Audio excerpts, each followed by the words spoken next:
Welcome to the Max Wrestling Podcast Trivia Takeover Special. As we begin our quest to crown the first Knowledge Champion. You and I have a rendezvous with destiny. Walker's. Yep. Shawn Michaels. Yes. Randy Orton. Bang on. Cesaro. Yes. Rusev. Yes. Ahmed Johnson. Yes. Yeah. JBL Bradshaw it is. Vince McMahon. Yes. RVD. Yes. Kenny is the first Knowledge Champion. Wow. As the one man with no Instagram likes to say, hey, it's just slap nuts, that's all it is, mate. 215 days later. You are the new Max Wrestling Knowledge Champion. Yeah, buddy. Well done, Yes. Larkin. The battle continues tonight.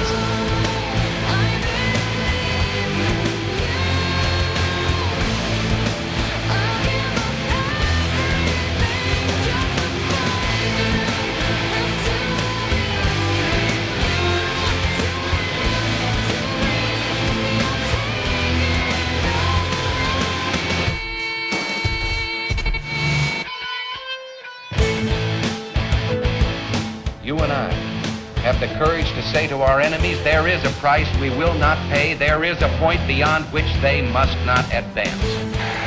What it's time for is to find out who the phony tough is and who's the crazy brave. With the unbounding determination of our people, we will gain the inevitable triumph, so help us God. There's no shame in going out and fighting and getting your ass kicked. Uncontrollable rage is what you're in. There's no honor in not fighting at all. Listen, this is the moment of truth. You understand that? The line in the sand has been drawn. There's no going back. Gentlemen, there comes a time when every man must fight for what he believes in. There is no tomorrow. You people understand how much they fear you now? Are you with us? Yeah! Now's the time. Get up, stand up, let's do it, guys, and fight! He has faith that you and I have the ability and the dignity and the right to make our own decisions and determine our own destiny. Sure I am that this day, now, we are the masters of our fate.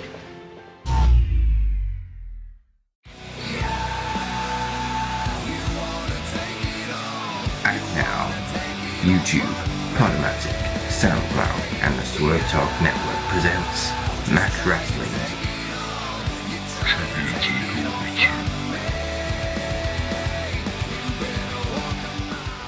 Ding ding, the bell has rung, the show's begun. Welcome to Trivia Takeover 2. I'm Dazzy Dangerously and you're listening to the Max Wrestling Podcast Championship Special. What does that mean? Well, it's essentially the pay-per-views to our weekly shows. Everybody on the episode will cut a promo and Mike Larkin will defend the Knowledge Championship, which debuted on this very same special last year.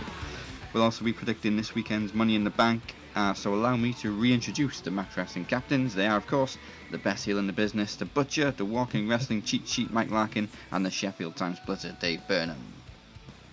Welcome, gents. Hello. I'll do. We got here eventually.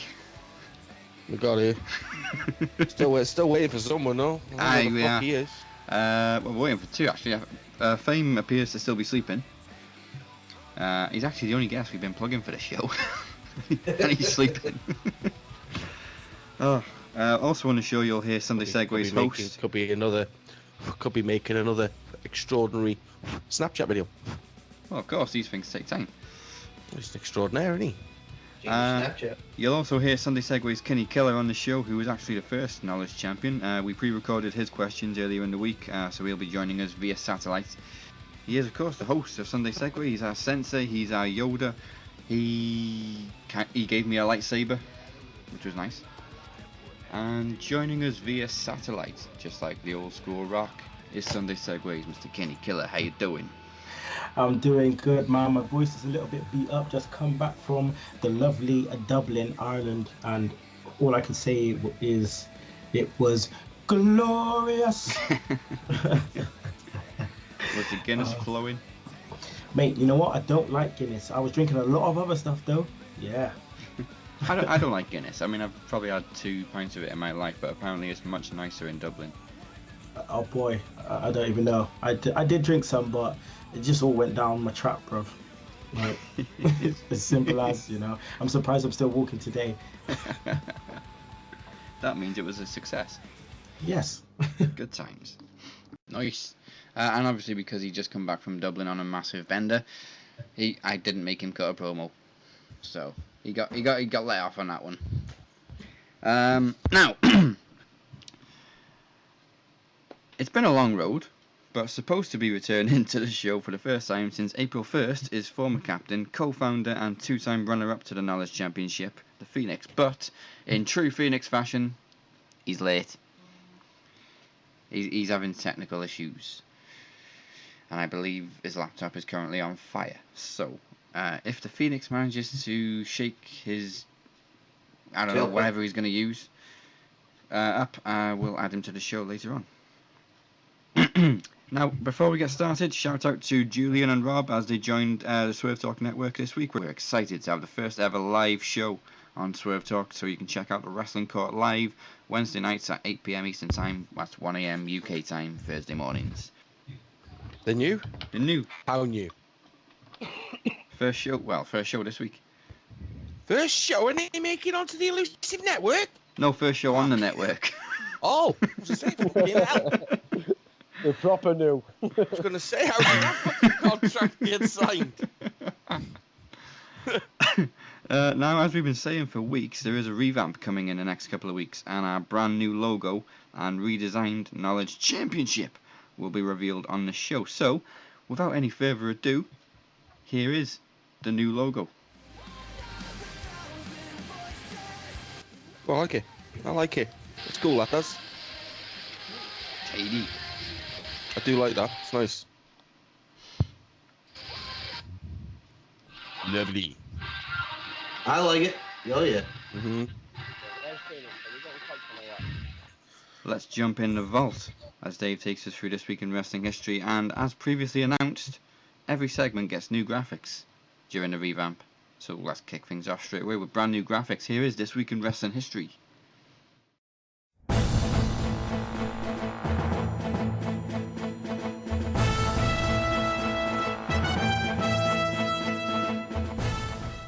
So, we kick things off on the 16th of June. On this day in 2002, one Deborah Williams, wife of Stone Cold Steve Austin, called the police to report that she didn't listen. Oh no. I mean that she reported that Stone Cold had punched her. But if she would have just put kettle on when he asked her, you know what I mean? Or got him a beer, I bet that's what it were. I bet with Deborah, get me a beer. Get me, Austin needs a Steve Weiser. And she's like, no, Steve, I'm here. I can't remember how she used to sound. And then he just went, boof, and he put a stunner on her. So she rang police.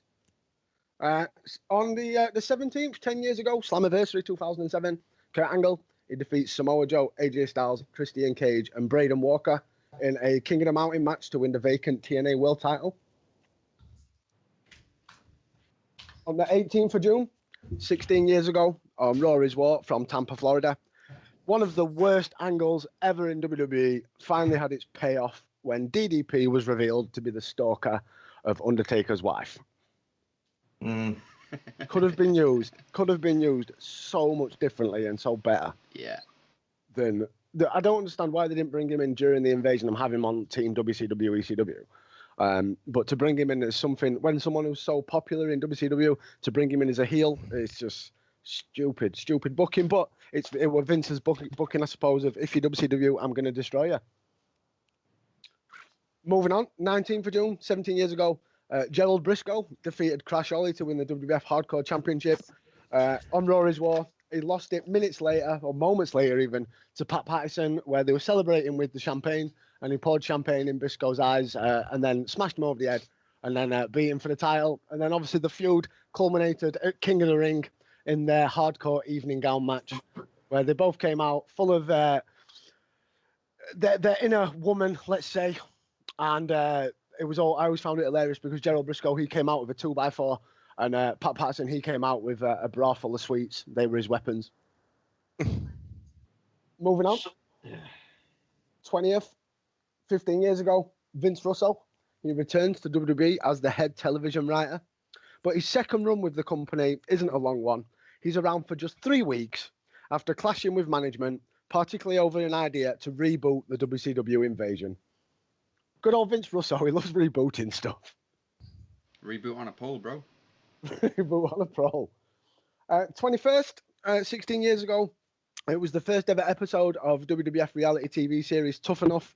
13 men and women were selected from over 4,000 videos, including videos submitted by current ring announcer, well, not anymore, Justin Roberts and ex-TNA knockout ODB. And it was a series that it was on MTV for 2 WWF contracts on the line, one for a man, one for the woman, with the winners being Maven and Nydia, but also from that series, Chris Nowinski and Josh Lomberger, aka Josh Matthews, were also signed to WWE contracts. Nydia! She's not my cousin, man. I love the Nydia Jamie Noble angle where she was just desperate to bang every bloke that moved, and Jamie Noble was happy with it. You go, boy! He promoted it. It was brilliant. You neck on with my missus, boy. I'll just stand there. Pimping her out in there. Yeah. On the 22nd of June, 8 years ago, Donald Trump became a hero in everybody's eyes, if you were a fan of WWE Raw, when we got the first ever commercial-free Raw. And also, for every member of the audience, they all got their tickets a full refund to the tune of $235,000 that came out of Donald Trump's back pocket. What a lad. That's the only thing he likes to pay for himself. The irony, though, of that storyline, I always remember that because when it came out that he'd bought Raw, because WWE had just within like 2 years had been now put on the stock exchange, their stocks plummeted by like about 80%. Because they actually thought Donald Trump was physically involved in the WWE. So Vince McMahon had to release a press release on WWE's corporate website stating that it's just a storyline and I'm still 100% owner. And then the shares went flying back up to normal price. Which thought it was fucking brilliant. Absolutely. Yeah. Literally, WWE in the space of about half an hour lost about 10, 20 million. You know what the best part was? There was no commercials. No. Commercial-free Raw. Commercial-free Raw. Yeah, but especially today. Oh my God. One match has 3 commercial breaks. Yeah. To be honest with you, I think it's a blessing we have fucking commercials because I couldn't sit through fucking 3 hours of just fucking Raw. Yeah, fucking hell. Can you imagine? Jesus, it would be tough. And also, final bit of history before we move on to a few birthdays. On the 23rd, 11 years ago, was WWF's 10th King of the Ring, highlighted by the birth of Austin 316 and the final pay-per-view appearance of One Ultimate Warrior. Oh, before he returned, obviously, for his little moment before he unfortunately passed away. That's bad. Is there any more? No, that's all the history. Are we ready for a bit of birthday higher and lower? Yes. Okay. Right, we kick things off with the Sandman, who will be 54 years old this week. Oh, wow. Also celebrating a birthday will be Big Vito. Higher or lower than Sandman? Lower. I think Vito's lower than Sandman. He's 53 years old. Okay. Sandman probably is made of sand now. Also celebrating a birthday this week. Also celebrating a birthday is one Golga, or formerly known as Earthquake. Higher or lower than Big Vito? John Cena, yeah, older. Older, higher. Exactly the same as Big Vito. He'll be 50. Well, unfortunately, he's not with us anymore. He would have been 53 years old this week. Oh, wow. So still, and he's been dead quite a fair few years now. Yeah. Also celebrating birthday, Coco Beware. Higher or lower? Oh, he's older. Oh, yeah. Yeah, it's got to be 57. He will be 60 years old. Wow. Also, would be celebrating a birthday this week. We just spoke about him in the history. One Ultimate Warrior. Yeah. Lower. He would be 57. Yeah, lower. Also, there's a lot of people that should be celebrating birthdays this week. Bruiser Brody. Older. Older, yeah. Yeah. He would have been 61. Don West. Younger. Younger, yeah. Yeah. 54. You've got to be kidding me. Now an easy one. Brandy Rhodes. Oh, yeah. Oh, lower. 34. Useless cow. Billy Kay. Lower. Lower, yeah.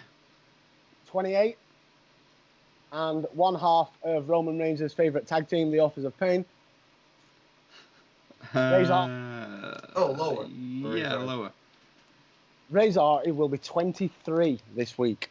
Is he only 23? Jesus. Razor's he's the Dutch one, isn't he? I think he's Dutch. I'm a big MMA background as well. I think he's got. Yeah, I think you're That's the one. Also, I'm positive. I'm positive he's the one from Holland or somewhere. Razor, positive. But that is all your history and your birthdays for this week. Awesome. Right. Well, we're still waiting on the Phoenix, but we're going to go straight into the trivia now. Now, as you can see on the screen, if you're watching on YouTube, there is a Wall of Kings. You'll see 9 former King of the Ring winners, and everybody has selected one to have their questions based on. So Mike, as defending champion, we're breaking the cardinal wrestling rule, and champion's going first. Okay. Mike's gonna set the benchmark. Yeah. Now nobody knows who anybody else chose. So Mike, as you had first pick, you had Brock Lesnar. Yes, I did. He's doing the Roman Reigns. Now, as we've reduced the time, you only get 3 questions for the first round, which is, of course, 15 seconds. And when the time is up, you will hear a very different kind of noise. It's not going to be Vader. It's not going to be Vader. Instead, you're going to hear this noise.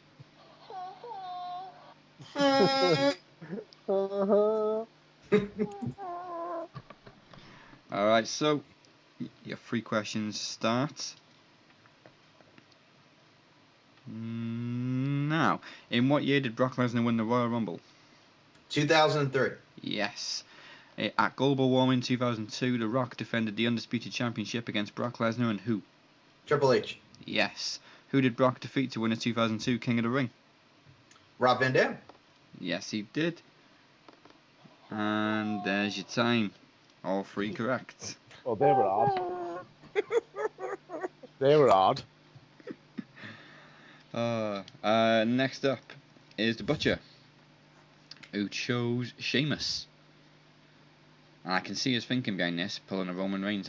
How much can I possibly ask about Sheamus? We shall see. What a fucking bastards.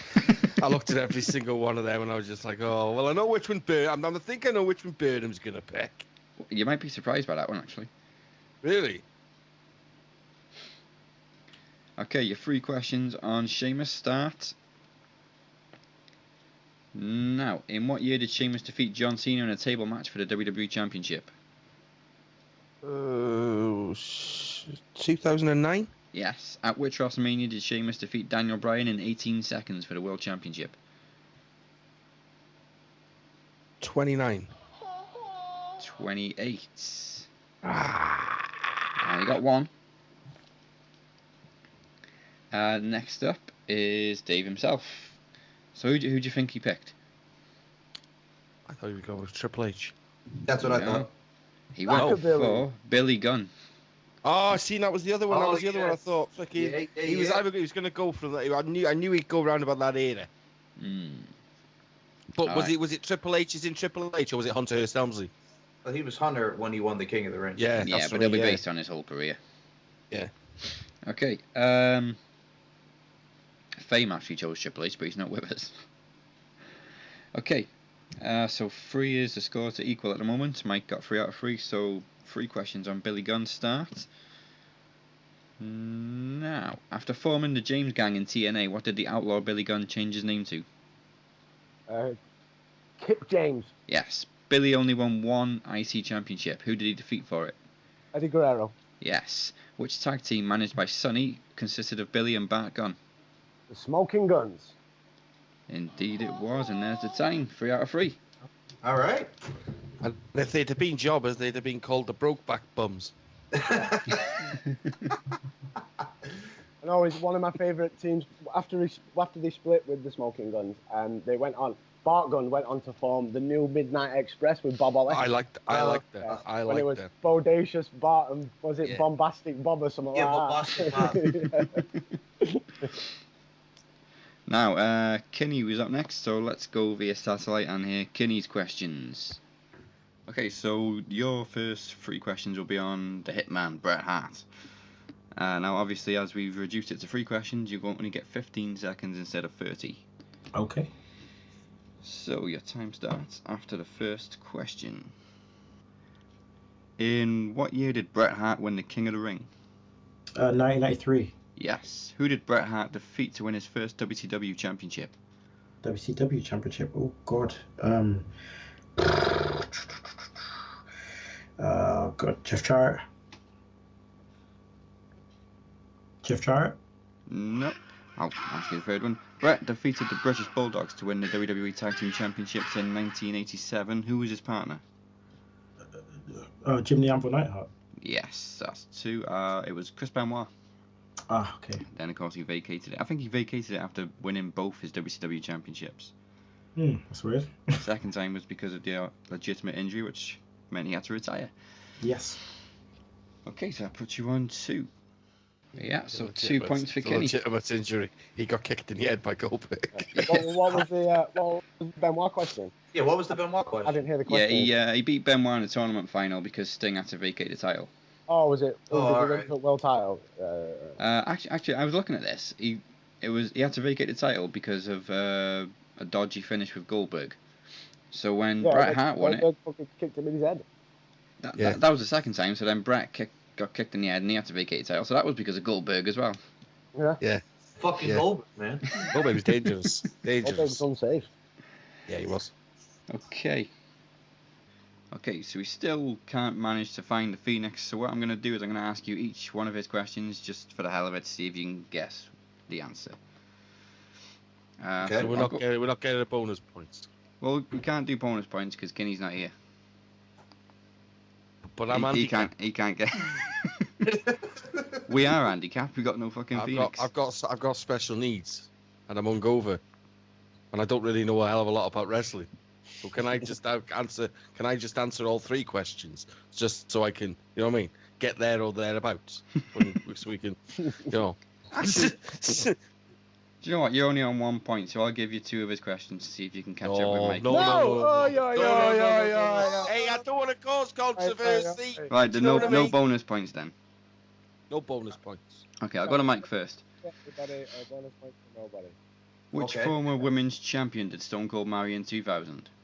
Deborah. Yes. Butcher. Who did Stone Cold defeat at WrestleMania X8? No comment. What's this, 24 hours in police custody? Police custody. Dave, how many times has Stone Cold refereed a match at WrestleMania? No comment. we wanted points! Well, a point to Mike then. Hey! See? Right, no bonus points. There we go. There's Phoenix's questions for everybody. Now, we'll go back to the trivia in just a little bit, but first of all, it's Money in the Bank. This weekend.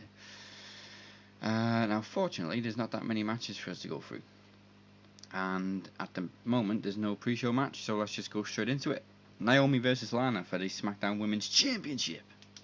They're going the Eva Marie route, I think, with her, but in the end, I'm going to say Naomi retains. Naomi. I think they are. It's one of them where they're going to try. They're trying to convince you with how SmackDown ended and stuff. They're trying to convince you that Lana's a credible option.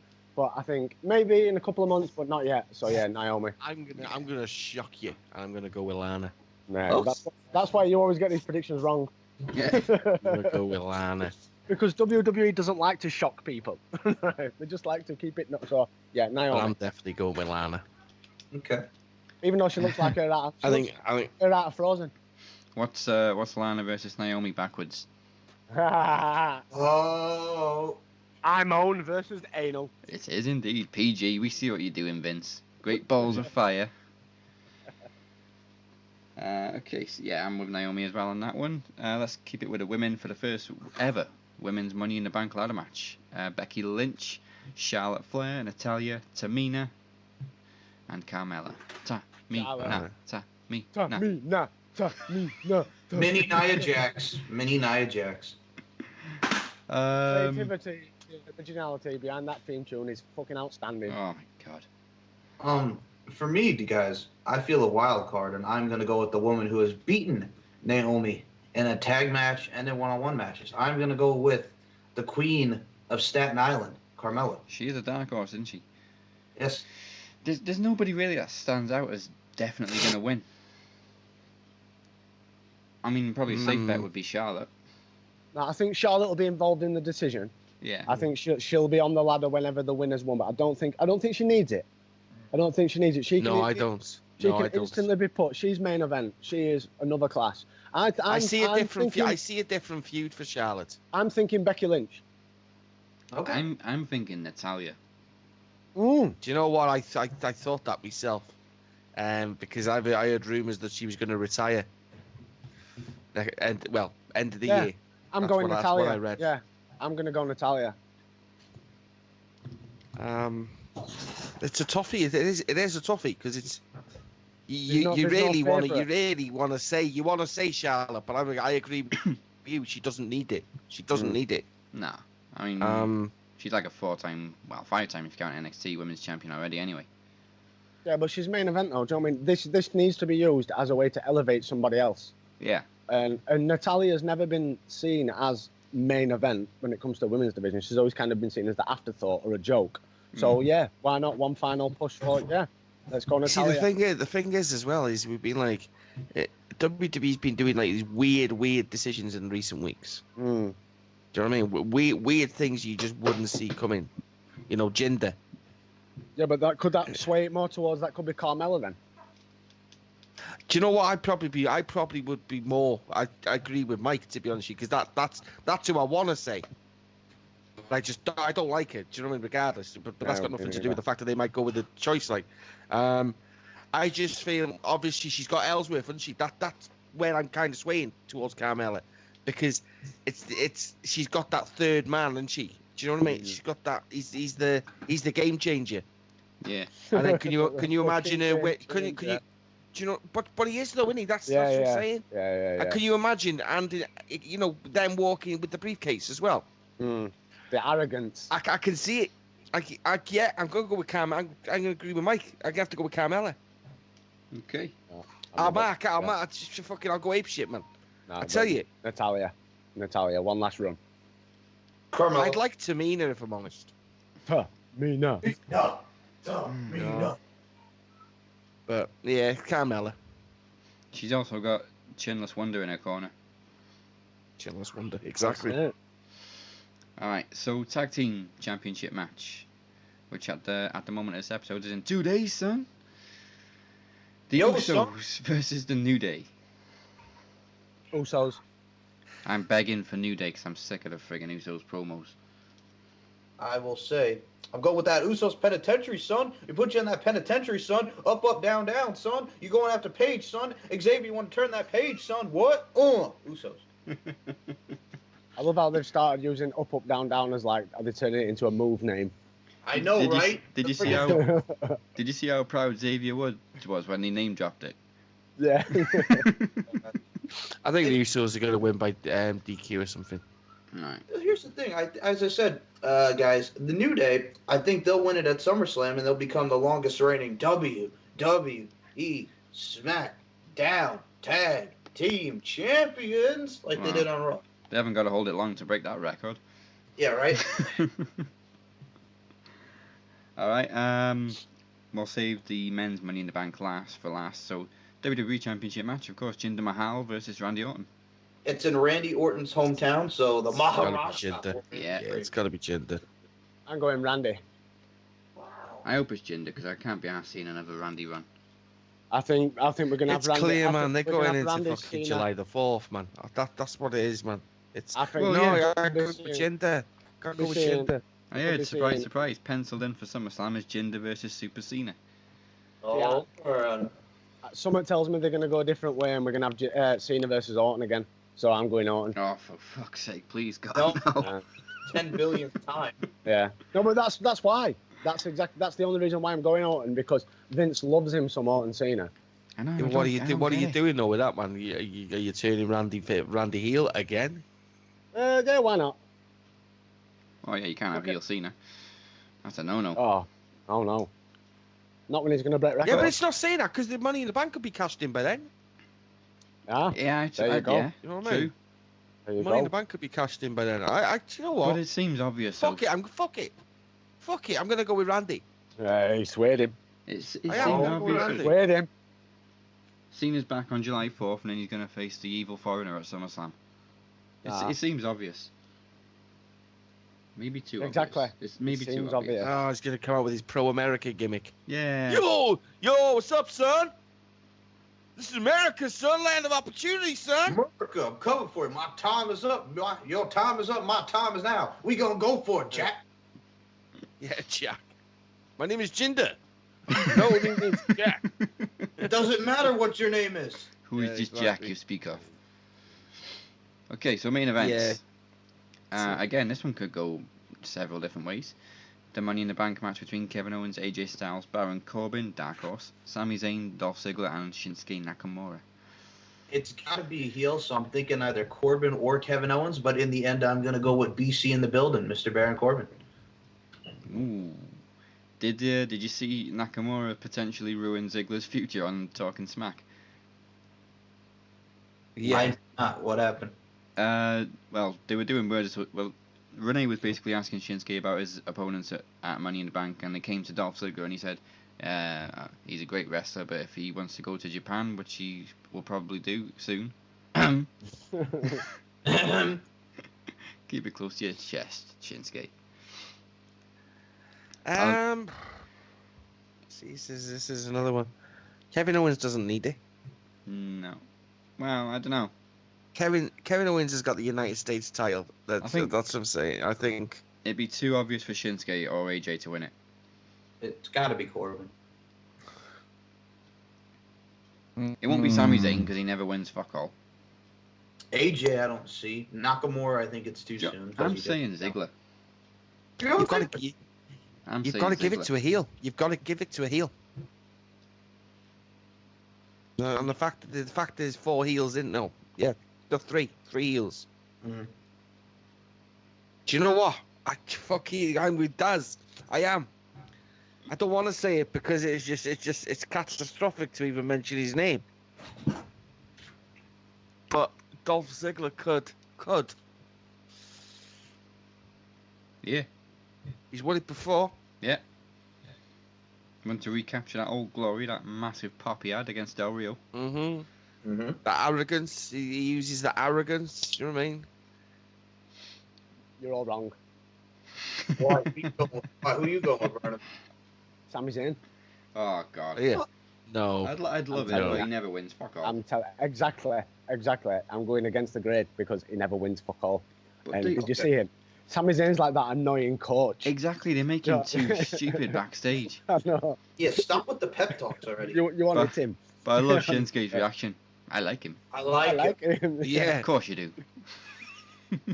Yeah, I'm going Sammy for the dub. I'm still sticking. Mr. Money in the Bank. I'm still sticking with my man BC in the building. Baron Corbin. I would like Corbin to win it. Okay. We're pretty split throughout the whole card this time. Yeah. Man. Well, apart from me, it's only me saying New Day. Fuck New Day, same old shit. Well, Daz, yeah. At least the Usos is something different. New Day is going to be same old shit, and it has been same old shit for the past 2 years. I did enjoy them coming out with that marching band though on SmackDown in New Orleans. Yeah. And the little segment he did last week or the week before with Fashion Police. Exactly, yeah. So when that first guy come out, that big fat guy with trumpet, I thought, fucking hell, Big E's put some weight on. Literally, I did. That's the first thing that went through my mind. I'm making another prediction now that they're going to add to the pre-show fucking Breeze Angle versus the Colons. Colons. Yeah. And if they do, I'm predicting the Breeze Angle win because they fucking need it. Oh, yeah, Breeze Angle, brilliant. They'll have the titles before SummerSlam. All right. I think they'll give them the titles before they put the straps on the New Day. Yeah, definitely. Yeah, I kind of hope so, but I'm still saying New Day. Okay, that's Money in the Bank covered. Let's go to round 2. Lowest scores first at the moment, which is Butcher. So round 2 is everybody's little tiny quick favourite, the 5 count. 5 counts! Now with Sheamus, this could be a pretty good choice for Sheamus. So you have 5 seconds to name 3 accolades Sheamus has won in WWE, starting now. World title, United States Tag Team. Done. Easy as that. Okay, I put you on 2. Next up is Kinny with Bret Hart. So let's go to the satellite. Alright, obviously it's about Bret Hart. So you have 5 seconds to name 3 people Bret Hart has faced one-on-one at WrestleMania. Starting now. Austin, Owen, and Austin, Owen, and Austin, Owen. Those 2 were right. The other options would have been Rowdy Piper. Piper, yeah. Yokozuna twice. Bob Backlund, Shawn Michaels, and Vince McMahon. And Taken on. I never ever taken on. He had him at SummerSlam. How did he not get that? That was like the easiest one of the 3. It's pressure, isn't it? When you Michael's got 5 seconds. Yeah, well, yeah, we're saying that. We'll see now. You're up next. But I think you made a pretty good choice as well with Billy. So you've got 5 seconds to name any 3 other names Billy Gunn has used, starting now. Rockabilly, Kip, James, Q, Kip. There we go. Rockabilly. Rockabilly! That puts you on 4. Christ, what else could you have had? Billy. Just Billy. You could have had just Billy. Billy G, Kip, Cute Kip, Kip Montana, Kip Sop, Kip Winchester. You said Mr. Ass, the G-Man, the Outlaw, and the Kipper. Yeah.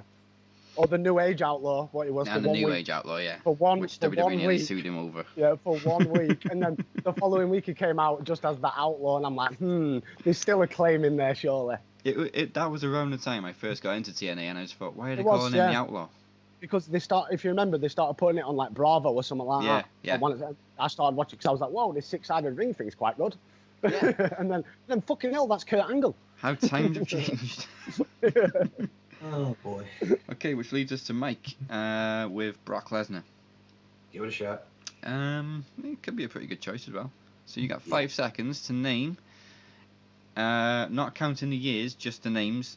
Okay. 3 pay-per-views Brock Lesnar has competed at since 2012, starting now. Extreme Rules, WrestleMania, SummerSlam. All correct. That puts you on 4 as well. So we also had Royal Rumble, Night of Champions, Battleground, Hell in a Cell, Fastlane, Roadblock, and Survivor Series. So basically, any pay-per-view that's in the current calendar, just saying. Yes. Well, no, he hasn't done Backlash or... because that's a SmackDown pay-per-view. It wasn't when he first came back, though. Have you heard this, Butcher? He's trying to Roman Reigns us again. He didn't do Elimination Chamber or TLC. Or Money in the Bank. He hasn't been at Money in the Bank. Oh, sorry. He's not done 4 out of 106. Yeah, but when you think of how light his schedule is, it's surprising he's done that many. That is, to be fair. Okay, so tied at the top, Mike and Dave both on 4. And then tied again, Kenny and the Butcher both on 2.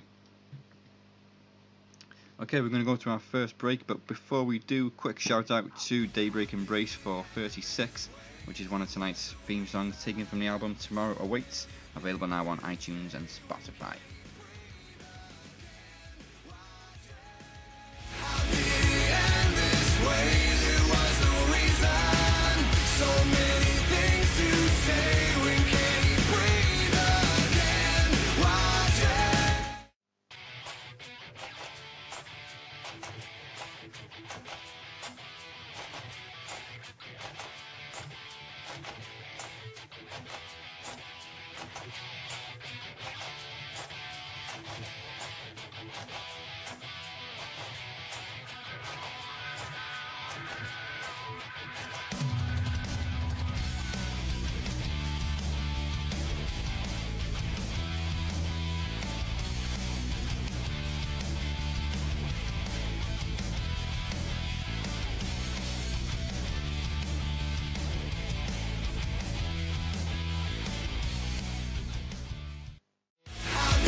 So let's kick things off with round 3, which is bell to bell. Ding, ding, ding. So we're going to go with the Butcher first. You've got 2 Sheamus matches. Oh, fuck it up. Yeah. And 30 seconds. Which one lasted the longest between these 2 matches? First one, Sheamus versus John Cena at TLC 2009.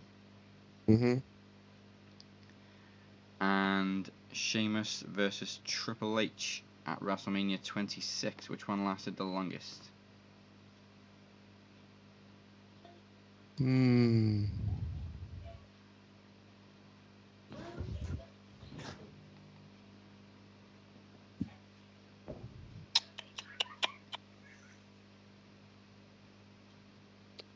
It's a toughie, this. Because I think I wouldn't say they're far apart.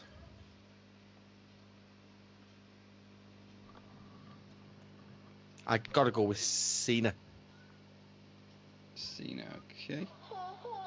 There's the time, thank you, Rock. Okay, Cena. Sheamus versus John Cena at TLC was 16 minutes 19 seconds.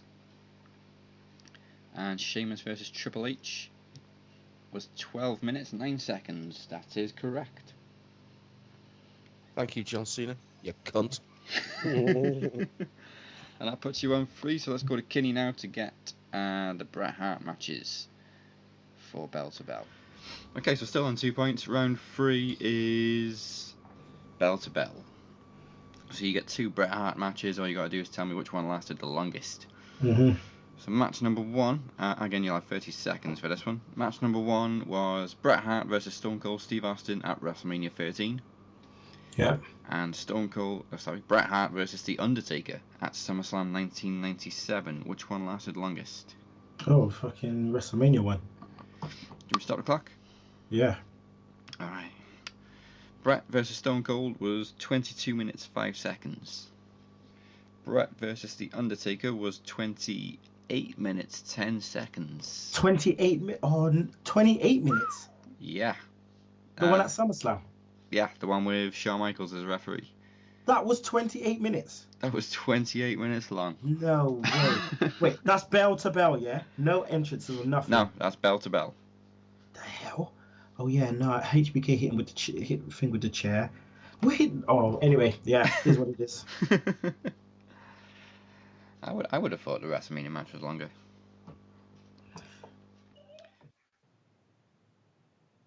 Never would have thought that was nearly half an hour. 28 fucking minutes. Realistically, it was about 45 fucking minutes because it took Taker that long to get the ring. Well, this is when he could still walk pretty fast. That's unreal. 28 minutes. I'm going to go back and watch that match after. I'm going to watch it.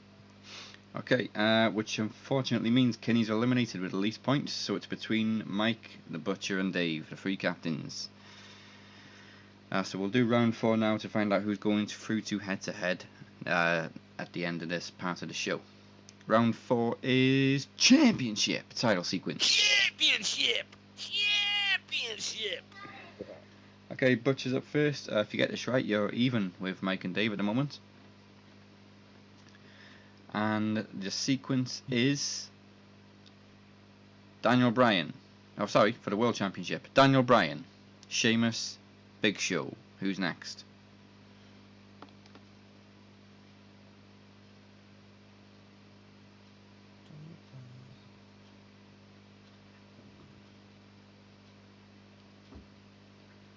Daniel Bryan. Do you want to start the clock? Yeah. Okay, the sequence is Daniel Bryan, Sheamus, Big Show, and Del Rio. Ah, yes, fucking hell. That means the final will be between Mike and Dave. Alright. So let's do your title sequence to see who gets the advantage. Dave up first with Billy Gunn. And a sequence of Intercontinental Champions. The sequence is Eddie Guerrero, Billy Gunn, and Chris Benoit. Who's next? So you're talking 2001-ish. Eddie Guerrero, Billy Gunn, Chris Benoit. Yeah.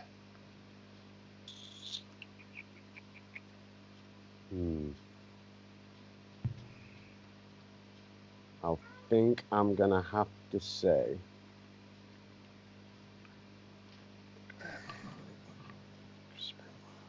Jericho Rumble. Yeah, Jericho Rumble ladder match. Okay, now the time sequence is Eddie Guerrero, Billy Gunn, Chris Benoit, and Chris Jericho. Point to you. Get in. Alright. So, next up is Mike. Okay. And your sequence for Brock Lesnar is, of course, the WWE Championship. He hasn't won any other title. Well, it could have been Universal, but that's pretty obvious for that title sequence. Yeah. Finn Balor. Yeah. Okay, the sequence is Kurt Angle, Brock Lesnar, Kurt Angle. Who's next? Kurt Angle, Brock Lesnar, Kurt Angle, Brock Lesnar again, the Iron Man match on SmackDown. Okay, should we stop the clock? Yes. Alright, the sequence is Kurt Angle, Brock Lesnar, Kurt Angle, Brock Lesnar. There we go. There's very not much I could have done with that title sequence. You had the perfect choice for Brock Lesnar. Roman Reigns. Champions through to the final, and it will be against Dave Burnham head-to-head later on. Now, we haven't talked about Raw yet. There's not much to say. There's probably a good reason for that. I think we should start with have you got the match times? Let me get the match times up. But first, I've got to say, you called it straight away with the revival, and you're looking more and more correct now, because it was so obvious this week when they walked backstage. No, I think they're making it too obvious now. I think it was an accident. I honestly do believe that they weren't supposed to be in that original shot, and because it got out in social media, right? Look at James Ellsworth, right? He is fucking got a contract because of social media. Yeah. And I think because that video got out, they had to turn it into a storyline, and that's why I'm starting to side with the more it's Enzo. Yeah. 100%. I think the revival have got nothing to do with it. I think I don't. They're throwing that curveball in because of that video. Yeah. That'd be a good move. It'll be the ultimate swerve, and I firmly believe it will also have something to do with the Big Show. Because I think it's a way of getting Cass over as a big guy. Well, you know what I mean? I was thinking another way of: is there anybody within NXT like a big guy who could be the one behind it? Who Enzo's like a manager for? Yeah, Alistair Black. That Big Show did an interview in I think it was when he'd lost all his weight, and he did it on a beach, and it was the one I posted in the feed, Messenger, and it basically gets asked a question on new guys coming through the WWE and stuff, and he commented on Cass, and his exact comment towards Cass was, "Great guy, great wrestler, but for a big guy he needs to be angry."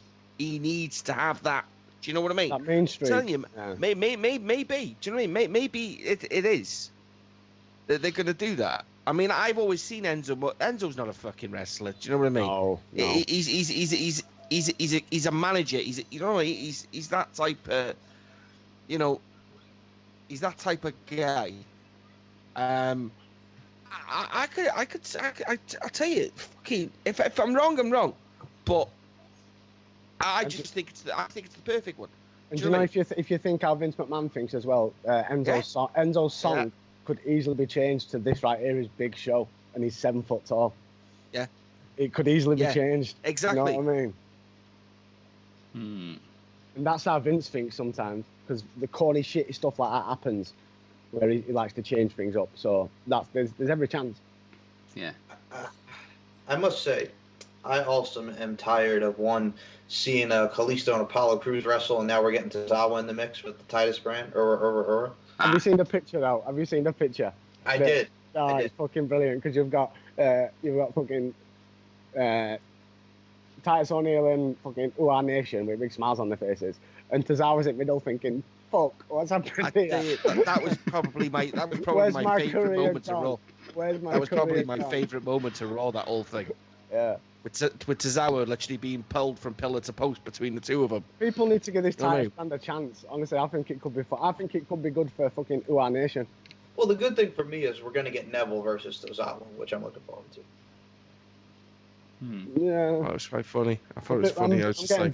I'm getting bored of Neville. I've never been excited by him. When Titus just gripped hold of Tozawa and he just threw him in the ring. It's fucking brilliant. Ah. Do you know what? I would put the title on Tozawa. Yeah, it's something fresh. I would do it. Neville's had it for quite the months now. And let's face it, Aries ain't getting it. No, he's going away, isn't he, according to his Twitter. I've heard that. It was only a short-term deal, wasn't it? Oh. So, you want to mention stuff that we're sick of. I'm sick and tired of the female Rocky Maivia with the smiles on the faces and let me hug Corey Graves and all that. Oh, that was uncomfortable, that were awkward and uncomfortable. I don't understand the logic behind this. I don't understand. It's the same storyline that's been running now ever since you come onto the main roster. It is simply, look at me, I'm a fan and I finally made it. And everyone should be proud of me and I'm proud of everyone. And she needs to either turn heel or go away. Because I don't like her. And it's not the fact, she's not even a good wrestler, and that don't help it. She can't sell for shit. She makes weird, awkward noises every time she gets hit. She can fuck off. Does anybody else think the FaceTime bit was so fucking stupid? I hated it. I hated it so much, and then Cedric beat Noam in like 15, 20 seconds. It was the fact that they dragged it out. It was the fact that they dragged it out. It was at least like 2 or 3 minutes. Yeah. I to be honest with you, I don't know that. I can't bear him. No. I can't bear him. I can't bear him. Noam Dar. I think he's a crappy idiot. little indie wrestler. He's a shitty little indie wrestler. He couldn't break Impact. Do you know what I mean? He couldn't break that door down, and that's got to say something about you. If fucking they don't want you. Was he on Impact? Yeah, he was. Yeah, he competed in what was it called? Boot camp. Yeah, you know what I mean. He competed in boot camp, and they're really. You know what I mean? I would say that, to be honest with you, I would go as far as probably saying that was a quite impressive bunch of people they had there. The wrong person fucking won it. What was her name? The girl.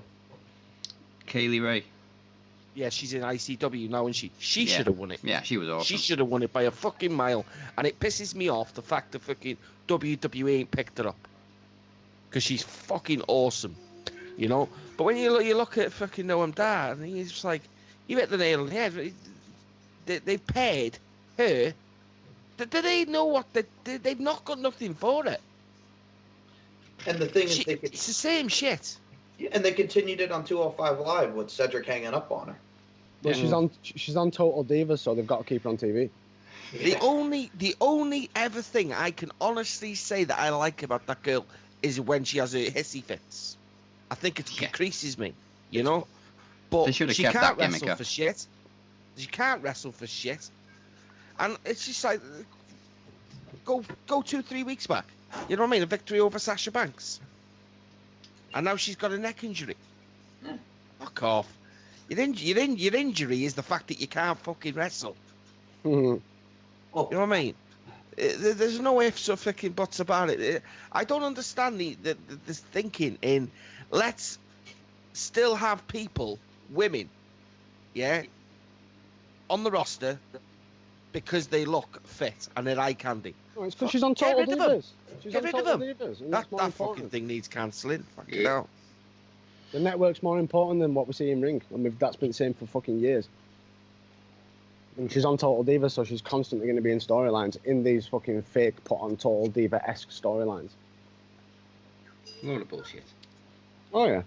Gotta say, I love the main event. Yes, I did enjoy Hardy's, Cesaro, and Sheamus in the 2 out of 3 falls. You knew it was going to have a crappy finish though, like that. Yeah, we're I'm not going to be a decisive winner. Yeah. And it didn't even lead to anything. It just sort of cut out. Well, we had that, and then we had in the beginning. I mean, I did enjoy the Brock Lesnar Samoa Joe pull apart. I thought that was really good. That was awesome. I think it was fucking ridiculous. because it didn't need to be at the beginning of the show. Right. Yeah, exactly. I just want to put something past you, all right. I think what they call it is physics, right? So it takes 30 blokes to keep 2 people apart. Yeah. Now Samoa Joe's not the biggest of fellas, and you had Big Cass, right, grabbing one arm of Samoa Joe. But he also needed like fucking Kurt Hawkins and another couple of the fucking cruiserweights to also help him hold. Kalisto, help him hold this arm. So what? Samoa Joe's left arm made out of fucking titanium or something. Yeah. And then you've got fucking fucking Heath Slater holding back the Big Show. Not the Big Show, but I'm getting all fucking mixed up. Brock Lesnar, right? And it's just what? Do you know what I mean? Like they didn't need 30 of them. No, and they only took one foot to knock the whole fucking things down. And I love the fact how selective they were over them. You know what I mean? You're not been on Raw for fucking God knows how long. You can go out there. It's probably Curtis Axel. I mean, Bo Dallas. Yeah, but they made sure though that the faces saved the face and the heels saved the heel. Yeah, it was. You know what I mean? You go out there, but it's like Vince was stood at Gorilla saying, "You go out there, but you make sure you only pull Samoa Joe, you only pull Brock Lesnar, you only pull Samoa Joe." It was fucking shambles. To me, the mistake they made was let them go to the arena. I mean, I wouldn't have had fucking Paul Heyman come out and fucking talk on a mic. Do you know what I mean? I would have had it as far as Heyman's. Do you know what I mean? Obviously, in Brock's, you know what I mean? Freaking locker room, he goes to go out, and I would have had it as someone like all of a sudden Heyman bumps into Joe. Yeah. And Joe lays Heyman out. Joe goes to the ring, and then Joe says, "Lesnar, get out here." The days are gone though, because long-term booking. The days are gone. Long-term booking. It's a quick fix. In Vince's eyes, he thinks now that everyone can't wait to review because they've seen him. Well, that headbutt was pretty stiff. I did like that headbutt. And the kick. To kick it off, and that kick was mean. Especially Joe throws a mean headbutt though. Yeah. You actually want to fucking get on it. About that, yeah. Yeah. Well, Brock's a good seller. You know, I've always said that about Brock. He can sell.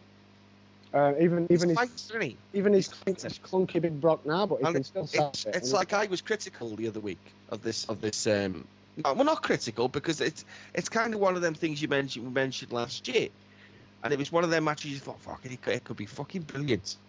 Do you know what I mean? Because Joe can go.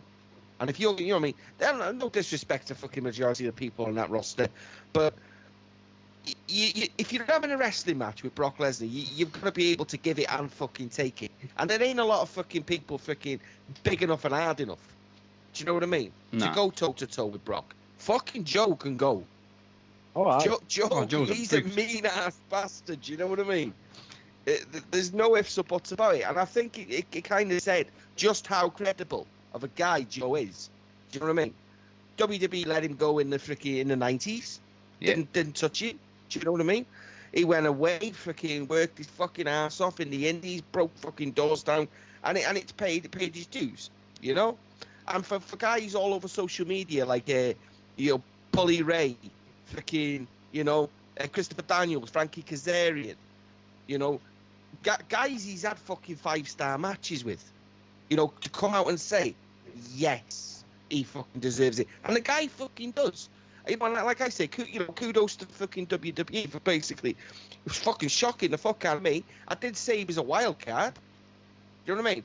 But it's finally WWE are making decisions that they're going back to the days where you didn't see shit coming.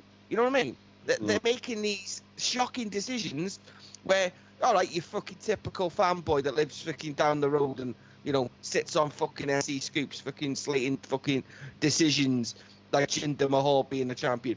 It worked. It worked. Granted, I'm not a fan of it now. I was a hell of a fan of it. People talking about it. You know what I mean? Fuck it. If shit blows up, if you can create a situation and you can get a reaction, you've done your job. Jinder Mahal pissed off a shitload of people. And the thing is, the best thing about it is, the majority of the people it pissed off are Americans. Because he's Indian. But he's not Indian, he's fucking Canadian. Yeah, but that'll piss them off that a little bit more as well. Like, I think the majority of Canadian champions at the minute. They don't like the idea of a foreigner having that title.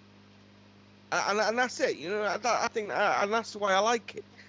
But as far as Joe goes, come on, wow, it's gonna be good. It's just a shame it's on a shitty pay-per-view. Yeah. Do you know what I mean? That's the only problem I've got with it. SummerSlam. It could have been SummerSlam. It should have been SummerSlam.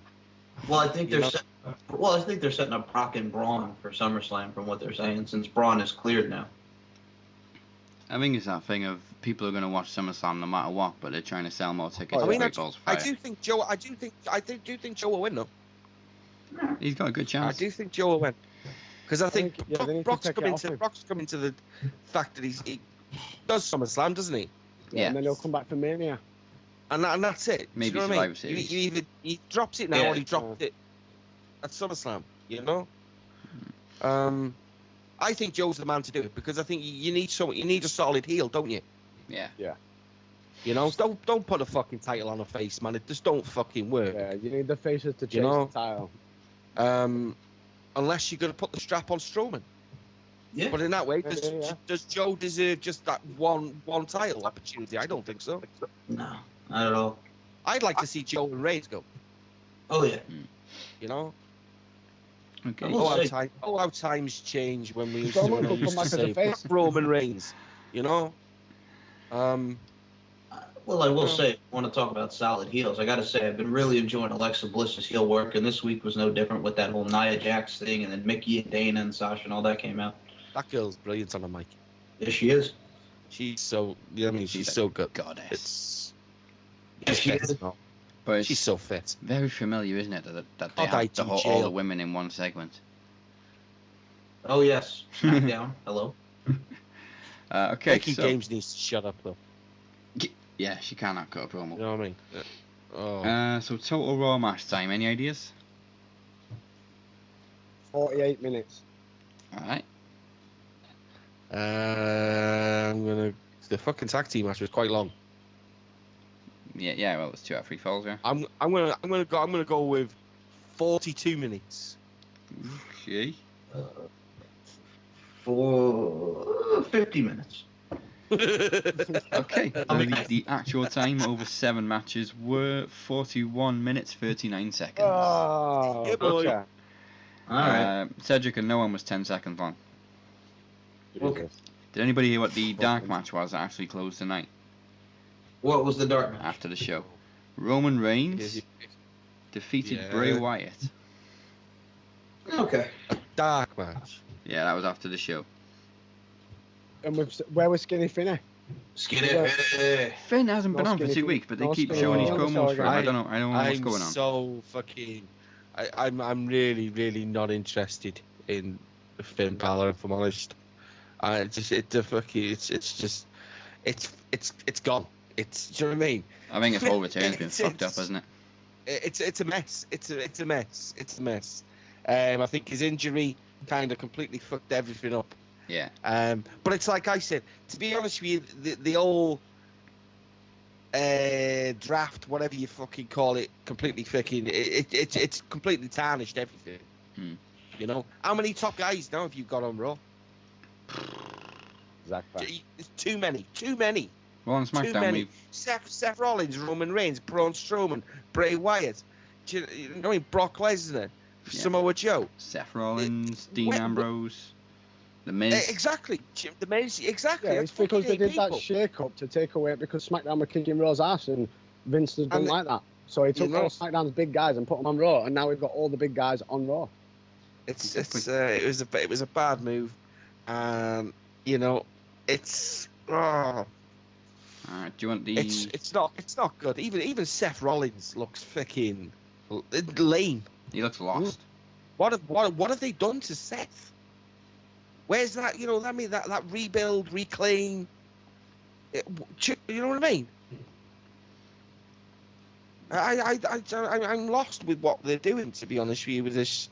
I don't get Bray Wyatt either, jumping from feud to feud to feud. Oh, fuck Bray Wyatt. I don't get it. Fuck Bray Wyatt. Well, Jojo did, but hey.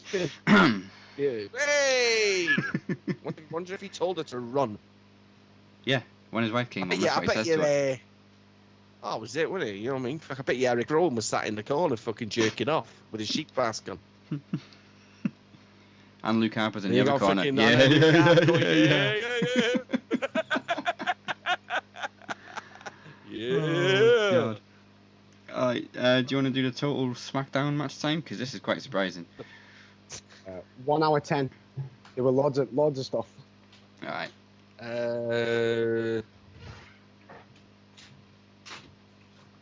I'm going to go for 58 minutes.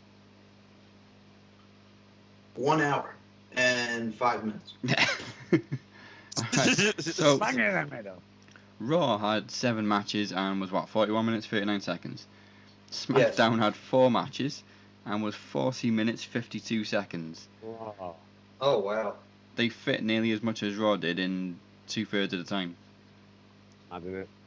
It's crazy. Yeah. So that's all the match time. We don't have a time for 205 Live this week, unfortunately. It's dog shit. Yeah, I know the matches. Cedric Alexander was against Arya Daivari. Akira Tozawa beat no one TJP. cares. And again, a dark match after the show. Randy Orton defeated Jinder Mahal by DQ. They did that last week. That's all I gotta say is You gotta get the fans ready for the pay-per-view. I suppose, yeah. Alright, so it's time for head-to-head, but first, before we do head-to-head, it's time to reveal the brand newly designed Max Wrestling Knowledge Championship. So Mike, if you'd like to hand over the old one, I know you can't physically do it. Yeah. Oh, Christ, that's heavy. And the new Max Wrestling Knowledge Championship belt is on the screen right about now. There it is, in all its fine little glory. There we go. Hell yeah, that's lovely. It's an invisible title. It's the universal title. You can't see it. Oh, one thing I will say. Omega, Okada 2. Match of, Oh yeah, we forgot. Jesus, man. just match of the millennium, as you put it. I came out of that match feeling like I'd been shagging all night. It was amazing. It left me breathless. And Cody Rhodes spitting the beer in Okada's face. We got Okada and Rhodes next. Should be good. That is the longest wank I've ever had. That's all I'm gonna say. And it's the knees and the kicks. And fucking hell. How the hell they need the shit out of each other for an hour is beyond me. Absolute. Do you know what? And I absolutely loved the ending. Normally you'd be pissed off sometimes with things like that. Yeah, with a draw, yeah. But there's just something that works. It just worked. It was so fucking. You know what I mean? Do you know what really sold it for me? You know when Cody Rhodes came down and he went to throw the towel in, they were all going, no, leave him. And no, look at him. That was awesome. It's outstanding, and I love the fact that it almost it creates that in the wrestling world, the speculation and what's Cody Rhodes playing at? Does this mean we're gonna see a Cody Omega feud? Do you know what I mean? Cody's fucking amazing. Yeah. You know what I mean? And I love the fact. I mean, people fucking criticizing him for spitting in Okada's face. Oh, that was fucking brilliant. He's a heel. That's how you do shit, man. Cody's creating his legacy. You know what I mean? So it's just, the man upstairs is a proud daddy. You know, absolutely amazing. If they don't, put the strap on Cody. Yeah, well, he's on the verge of winning both IWGP and the ROH World Title, isn't he? Yeah. Yeah. In the same weekend. Well, the thing is, he's hot property now, isn't he? Yeah, he's and hot I for property. one hope he does it. And he'll have the GFW as well. What's got it? Oh my god. And the next gen title, yes, and he'll defend it on both the TV stuff. But we know what we say about the GFW title. What? Oh shit. Scott, you can't see that. You work for him again now. Yeah. Okay, so yes, well, I'm just gonna sit here waiting for Omega Okada 3, to be honest. And we were wrong as well. In January, we said no match this year is going to top Kenny Omega versus Okada. And we were fucking wrong. Because they topped it themselves. Well, it's just, to me, they're cleaning up. They've cleaned up this year. It's next our slammies. It's going to be so easy to fucking do. Because I'm just going to do it now. Pay-per-view of the year, Wrestle Kingdom. Match of the year, Dominion. They've done it twice. Twice. I could actually do five matches of the year, and do you know what? They'd probably all be New Japan. Yeah. Honestly. Profanity of the year goes to Camacho. Oh, fucking amazing. Do you know what? That was a hell of a tag team match, that. It was, yeah. It was just so funny because he kept swearing. I've heard rumours that apparently WWE are interested in War Machine. Well, Triple H is interested, WWE isn't. Yeah. Let's clarify that. The hell of a match to see them against authors. Yeah. Alright. So let's get this head-to-head final done and find out who's leaving with the championship. So as the scores are even, we'll do the old the old wrestling thing of Challenger first. I'll just point out the questions that I'm going to ask the Challenger, which is Dave. I asked Kenny, and even though he didn't make it to the final, he did get a 5 out of 5 on these questions. Ooh. So we'll do it one by one. So it's best out of 5. Dave up first. And your first question is, there's no time limit on these ones. Your first question is, who entered the first WrestleMania as WWE Champion? What, WrestleMania 1? Yeah. Hogan? Yes, it was. Title wasn't on the line, but he was the champion. Next question for Mike. Mm-hmm. How many venues hosted WrestleMania 2? Oof. I am going to say, I believe it was 3. Yes, it was the Nassau Coliseum, the Allstate Arena, and the LA Sports Arena. Yep. Question 2 for Dave. In what year did Shane McMahon resign from WWE before his recent return? 2006. Ooh, it's 2009.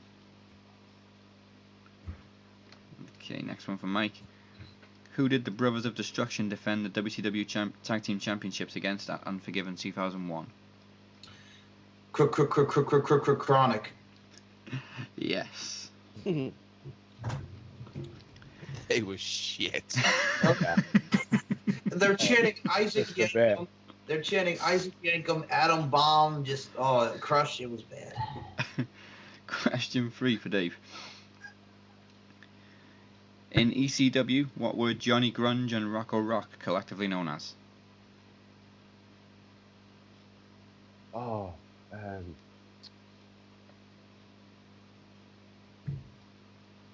It's on the tip of my fucking tongue. Public Enemy. Yes. Okay, next one from Mike. Which future King of the Ring refereed Brett and Stone Cold's match at WrestleMania 13? That would be Ken Shamrock. Yes, it was. You can't do phone a friend. Yep. Stop. Hold on. Go ahead. Okay, next question for...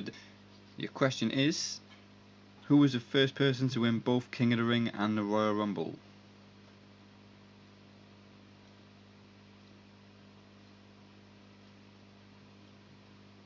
There. Dave. I think he's thinking. Was it for me? Yeah. Yeah. Oh, sorry. Say again. Who was the first person to win both the King of the Ring and the Royal Rumble? Bret Hart? Yes. 93 King of the Ring. 94 Rumble. Next question from Mike. Mercedes is the real... Oh, sorry. Yeah, I'll give you that question then. Mercedes is the real first name of which current female WWE superstar? Mercedes KV, Mercedes Renato is none other than the boss, Sasha Banks. Yes, it is. Roman Reigns shared a video of that other day. Yeah, he did. Roman And Reigns. I'd already written the question as well. Brilliant. Okay, so Dave needs to get this one right to stay in. Who was the first person to win the Royal Rumble at number 30? Undertaker. Yes. Final question from Mike. You obviously have the one advantage, so you got all 4 right so far. If you get this one right, you are still the champ. Okay. The first King of the Ring pay-per-view was 1993, but what year was the original tournament? Ooh, was it? Oh man.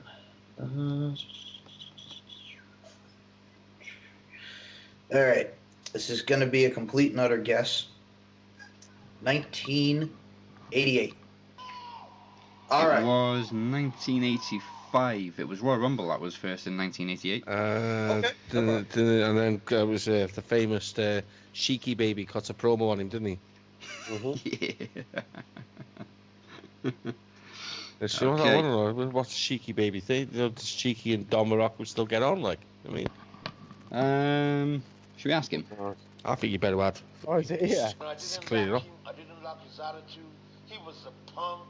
I can break his fucking back. Break his back, make him humble, and then fuck his ass.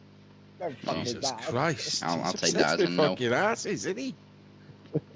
Oh, mate. Oh, I just want to know if freaking, you know what I mean? What Scott Steiner think about Sheik trying to fuck asses and stuff. Okay, I've got a few questions that we can do for sudden death. So here we go. First one to get one wrong loses. So Dave up first. How many times has Booker T won the United States Championship in WCW and WWE?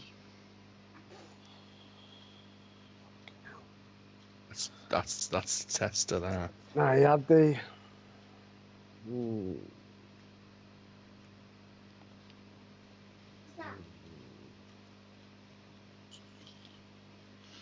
It's WWE what I'm struggling with. Oh yeah.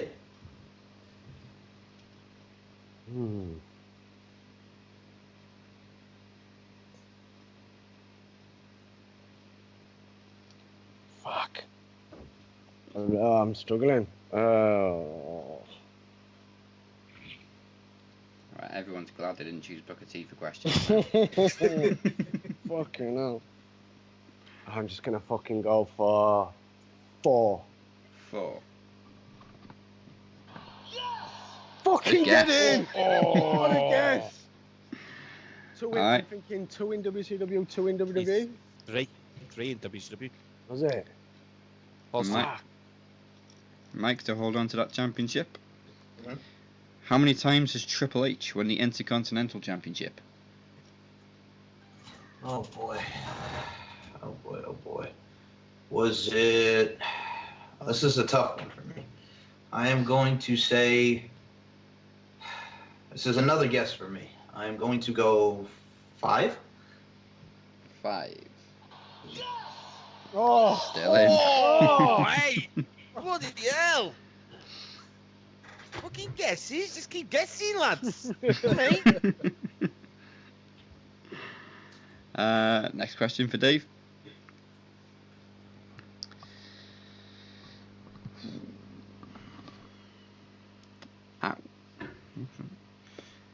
How many daughters do Triple H and Stephanie McMahon have together?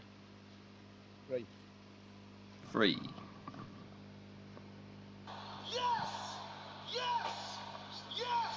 Next one for Mike. The oldest one, Triple H shared a picture of the oldest one the other day on fucking Twitter. She looks a spit of Stephanie. It's scary. She's only like, I think she's maybe like 13 now, I think, or something like that. Let's not get carried away, Butcher. Not yet. Yeah, she'd be about 11, I think. But she's going to turn into the absolute. Not one of them look like him. Kurt Angle. And they're lucky.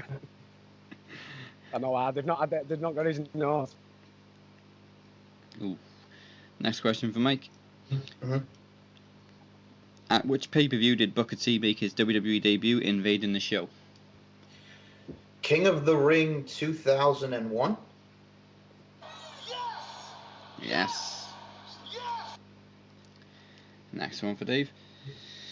In what year did Booker T become SmackDown General Manager? Booker T? Oh dear.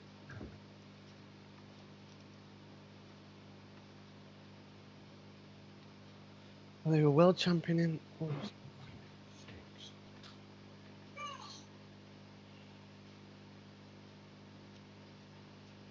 Hang on, this is going to be after he returned, isn't it? When he were TN. 2012. 2012.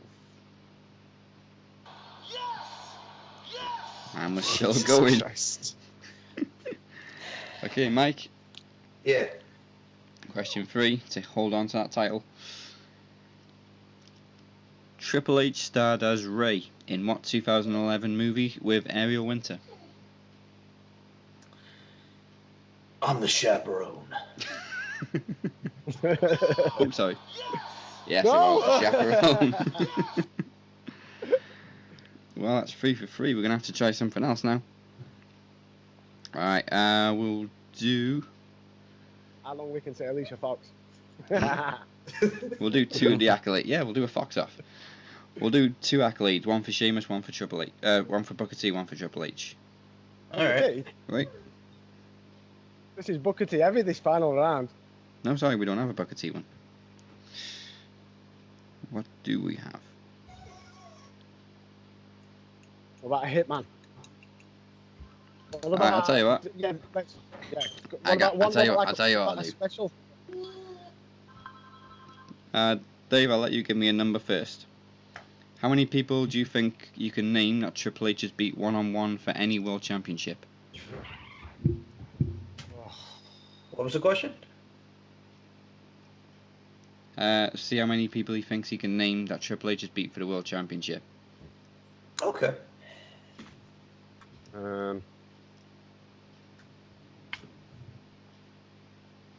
Go. Let him go. 8. 8. Well, there is only 6. Oh, is there? Yeah. Well, I'll go 6 then. Okay. So if you can't name all 6 in 15 seconds, a point goes to Mike. Okay, now you didn't say that bit, did you? Cold play it by ear as we go along. Yeah. Well, we've got to, because I'm making all this fucking sudden death stuff up. What? Have you literally run out of questions? Yeah, I'm scraping the barrel now. I didn't think it'd go on for this long. Did you not expect it to go this far or something? What's going on here? We're in friggin' overtime.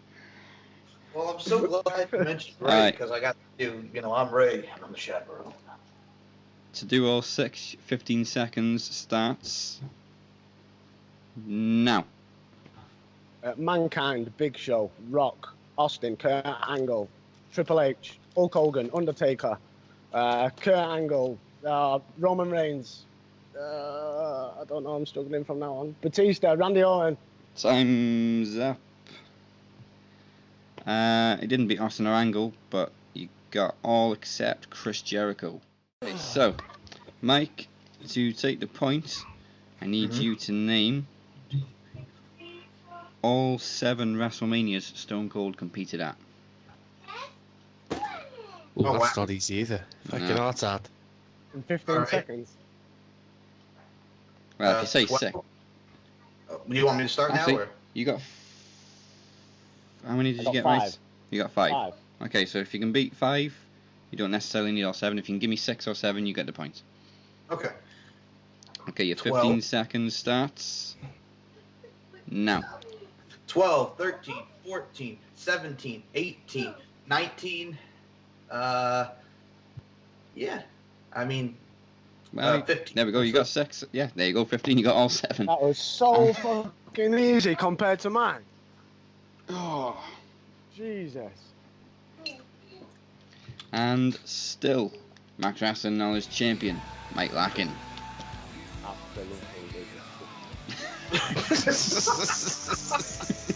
That was good if you for goodness sake. It was good.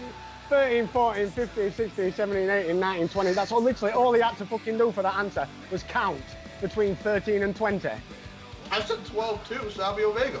Oh, sorry, 12 and 20. Fucking my apologies.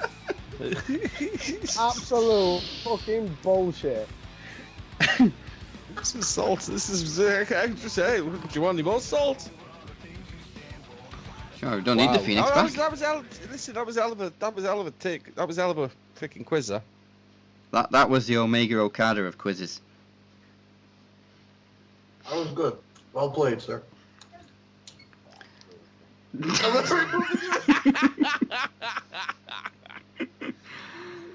So congratulations, Mike. You will be defending the title again at Promo Slam 2. All right, a real title.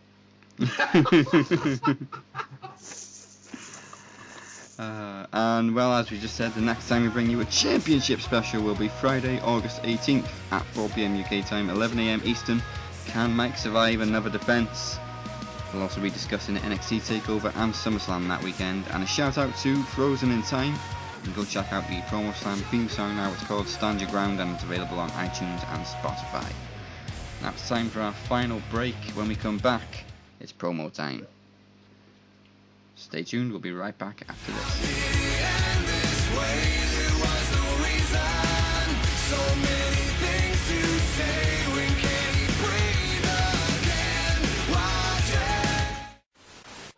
The Sunday Segway Wrestling Podcast. Every Sunday, bringing you 100% news, 100% banter. We give you no less than 100% every week, interviewing the best and up-and-coming wrestling talent there is in the world.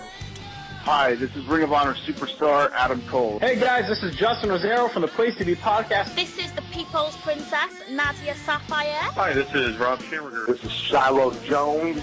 Hi wrestling fans, this is the Alpha Female. Hey guys, this is Jake Tuck, formerly known as WWE's Tyler Rex. Hello, pro wrestling fans. This is pro wrestler the Brian Kendrick, and you're listening to the Sunday Segway. The Sunday Segway. Sunday Segway. Sunday Segway Wrestling Sunday Podcast. Sunday Segway Wrestling. The Sunday Segway Wrestling Podcast. This is Jake the Snake Roberts telling you, if you don't know it, you're listening to the Sunday Segway Wrestling Podcast. Keep doing it, or else. Trust me.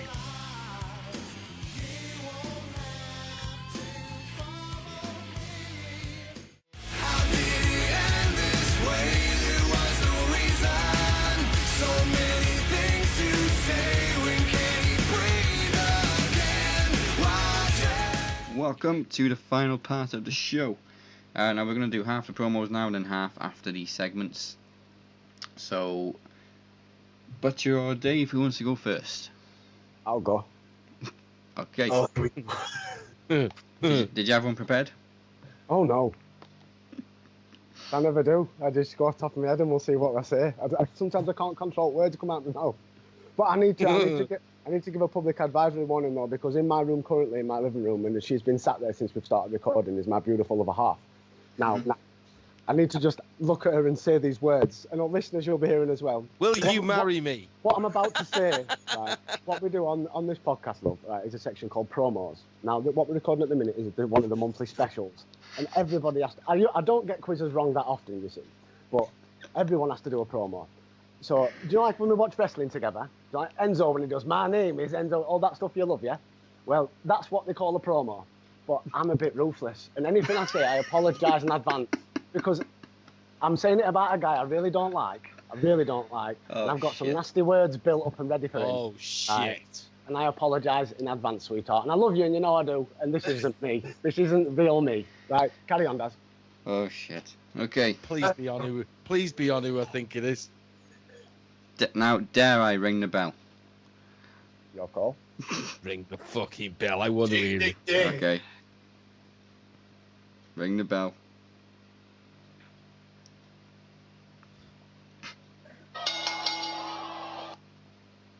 Skinny fucking finny. Right. What do we know about you apart from you're Irish and you're very small? Because let's have a think about it, Skinny, right? When you were famous for wearing makeup. right? I don't know if that's some form of like transgender issue you have, or do you not want people to stereotype your gender or stuff? But you were famous for wearing makeup, and you've come over to WWE, and all we know about you is you're Irish. That's it. You're about you look about 3 foot tall. Your weight same as like Austin Aries. Why you're not in the cruiserweights, I'll never know. We've got to judge you as main event, right? I could probably take you on, and I'm 31 and overweight a little bit. Right? And all we know about you is Irish. It's like having the Undertaker. It's like having the Undertaker on the indie circuit. He got famous for being the Undertaker, and when he come to the roster, it was Mean Mark Calloway. Because all you are is plain and generic. You remind me of Dolph Ziggler, when Dolph Ziggler came out with Vicky Guerrero looking like a Lego character. You're plain, you're generic, and you're boring. And I'm not going to talk about you much longer, but I'm going to finish on this. You must have heard me before, Skinny. Everybody has. But from now on, don't call me Dave. Call me the IRA, because I'm going to blow you away. Peace.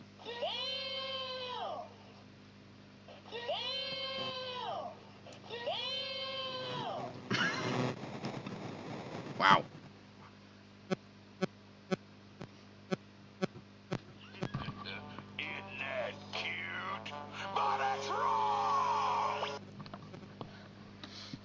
All right, Butcher. Did you have one prepared? Did I have one prepared? Dude, you know me. I'm exactly the same as Burnham. I'm full of pain, and I'm full of fucking anarchy. And let's fucking go. All right, let's ring the fucking bell.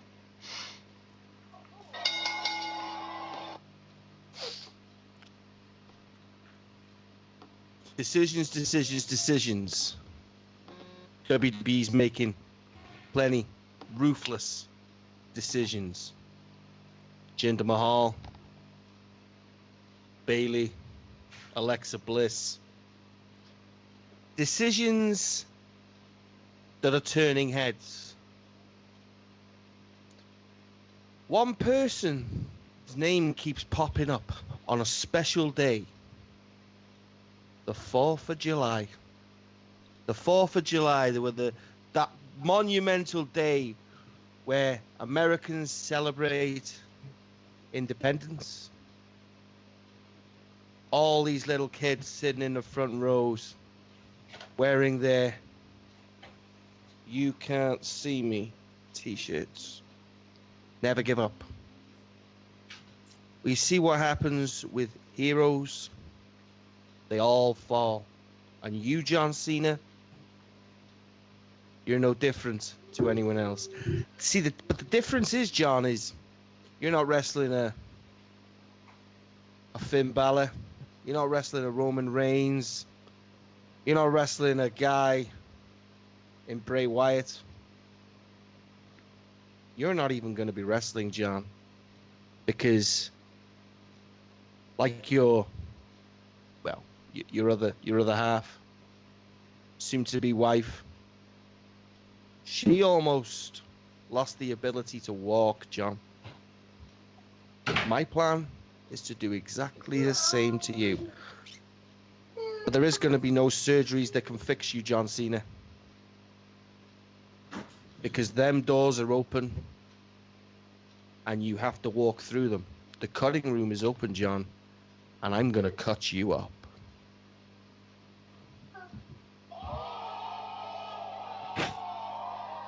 Basically, come back and you're going to get paralysed. Yeah. Yeah. Not wrong with that. Nothing wrong with that? Nah, it's John Cena. Cena Cena will be fine. He's got cancer healing hands. Exactly, he's got cancer in his hands. He can just rub it on his neck. He'll be healed. He is the Messiah. Okay, we got promos from myself and Mike in just a little bit, but first of all, we're going to end the show with the segments. So first up is a very special Stupid Idiot of the Week. And of course, as we said earlier, there is brand new graphics debuting for this revamp. So here's the new graphics for the Stupid Idiot. You know what happens? You disrespectful, stupid idiot. You're gonna get it! Bollocks!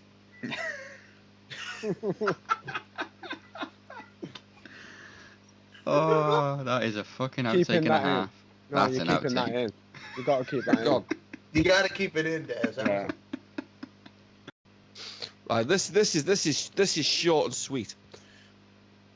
We cannot be more frustrated than watching a guy get built over 3, possibly 4 years to where he is now, and have him come out and continuously, key word there is continuously, things don't change. He uses the same promo followed by the same ending. Run. A guy that I, have a lot of freaking time for.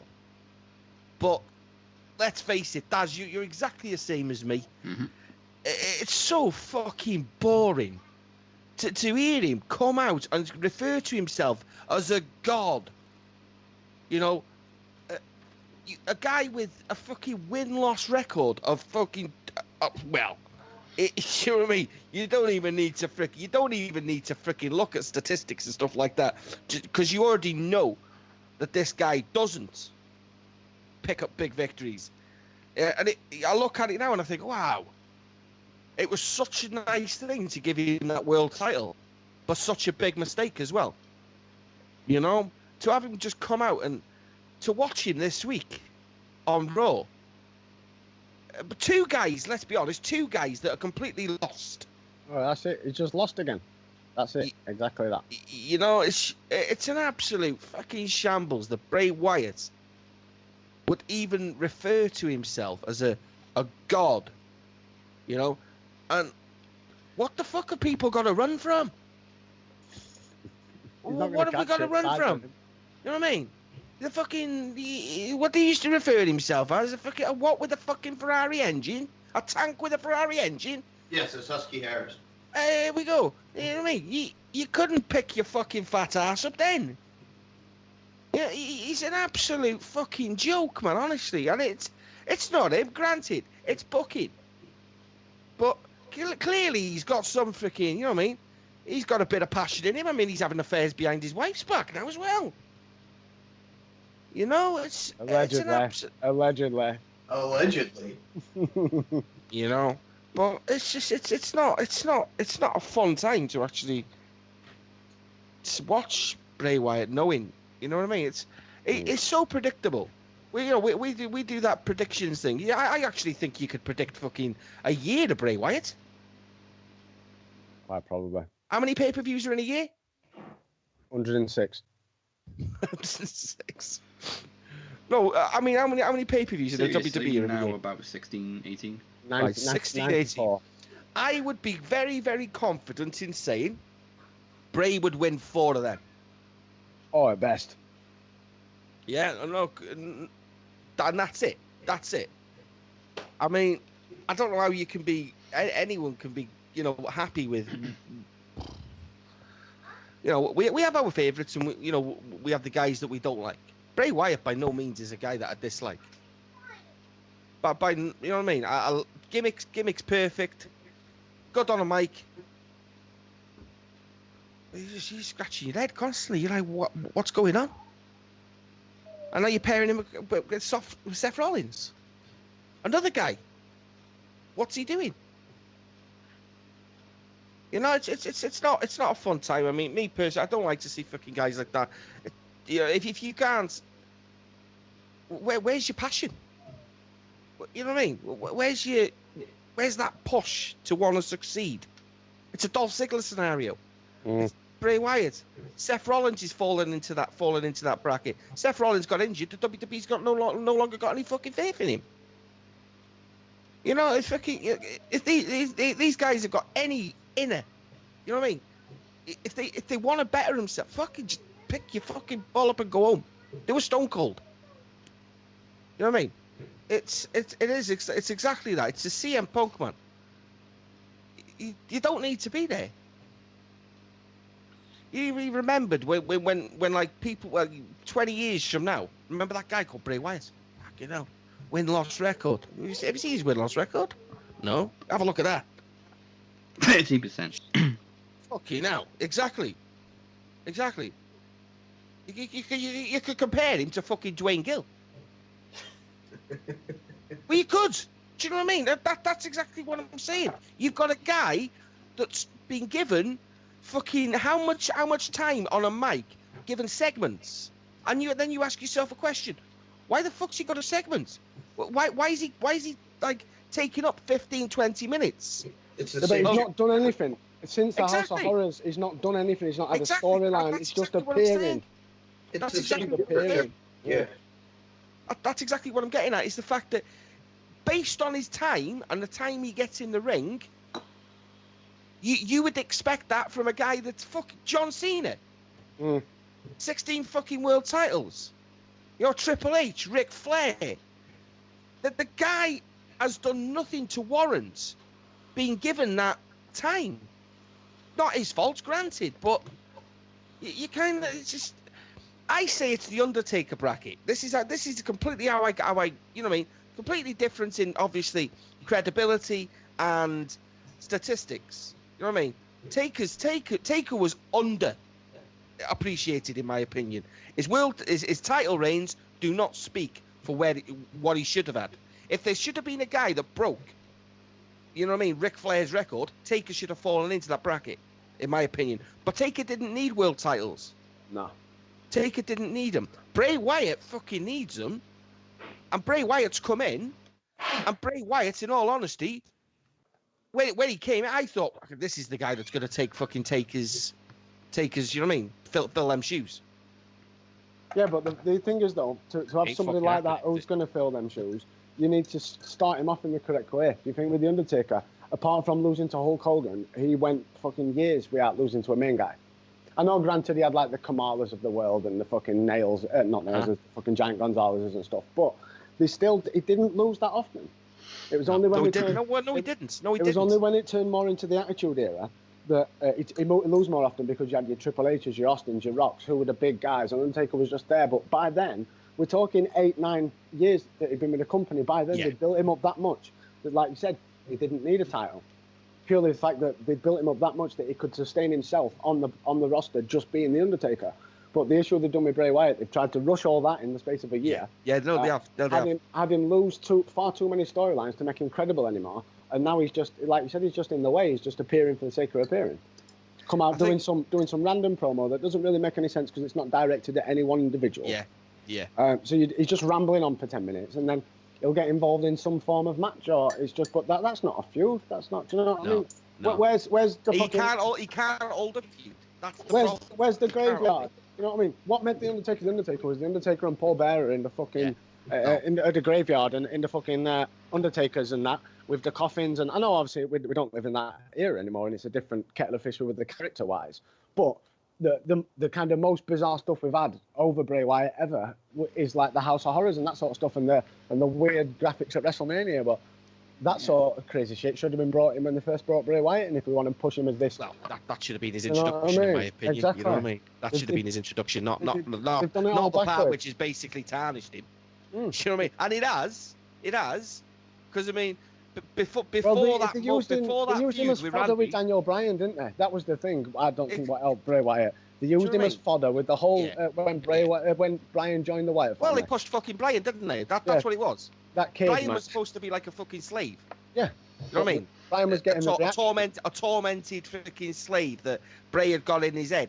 But instead of freaking doing what they should have done, right? Pushed Bryan as this super They pushed face. Bryan and fucking buried fucking everything else. My issue is with Bray Wyatt is, I think he's weak on his own. I think he needs the Wyatt family more than they need him. Do you know what I mean? That's the way I look at it.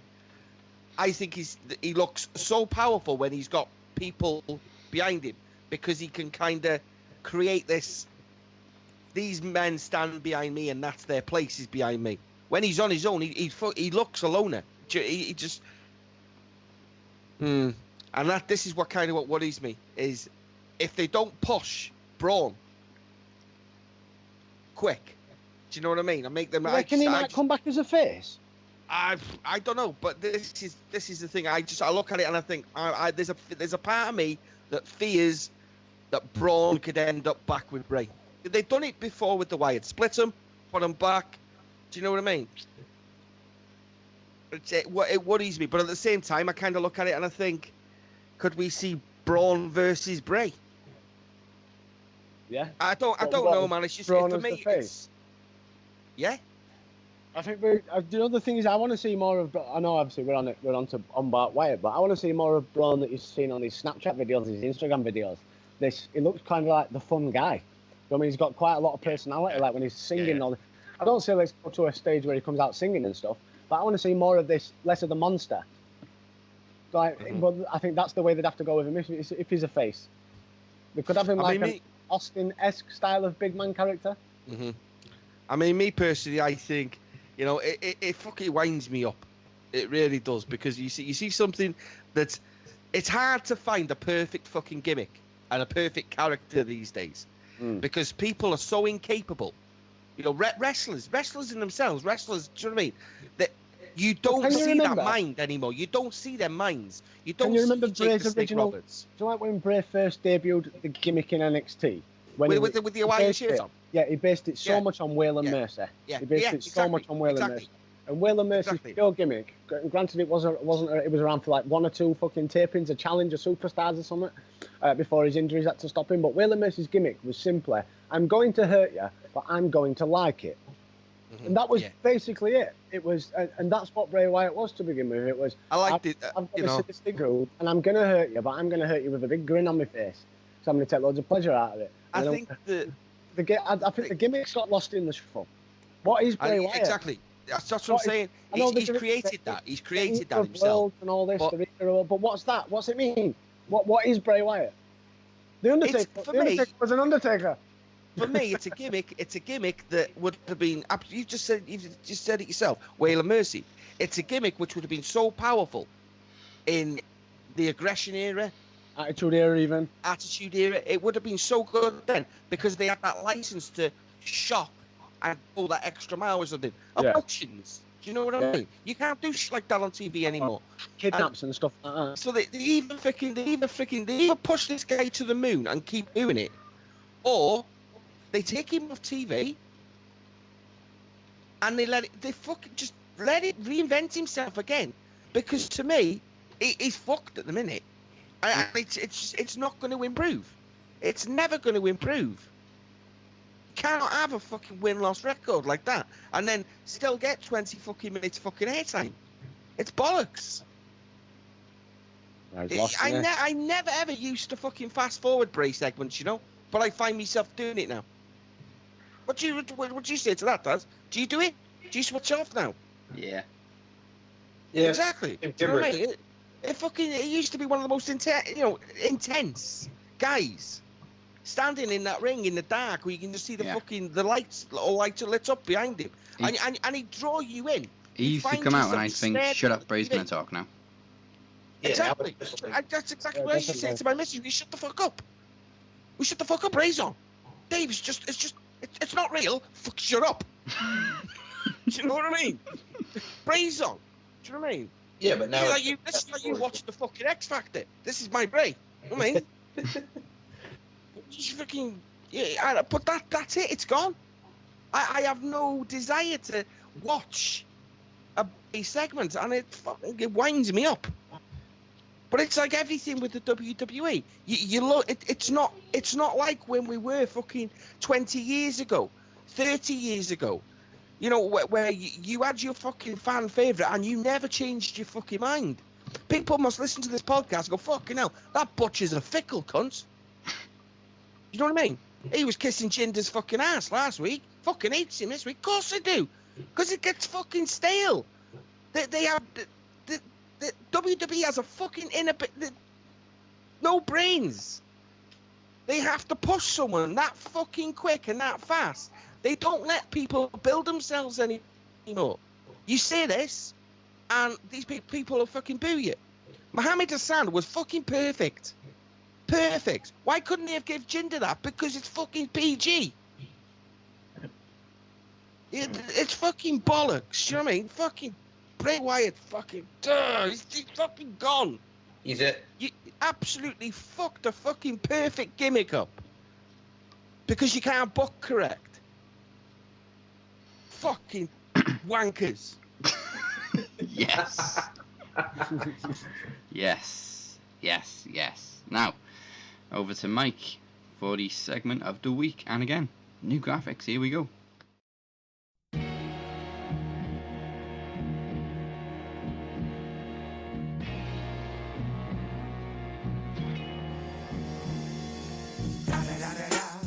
It's the one and only Digo Double G.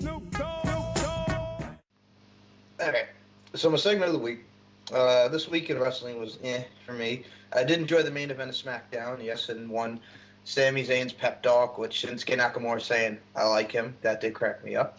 I did enjoy the Raw main event until the count-out finish, but they're going to continue more with that. But if I had to say, my segment of the week is going to go to Brock Lesnar and Samoa Joe fighting the good fight, Jack, in the beginning of the show. Brock and Joe, they're my segment of the week. Can't complain. So that just leaves 2 promos to do. So Mike, have you got one prepared? I think you know who I'm going to because he is my guy. But I want to do a little something unique with this, and I was going to play a little music to this, and I hope it goes through. So I'm going to do something a little bit unique with this promo. So yeah, I'm pretty much ready. You may begin at the sound of the bell.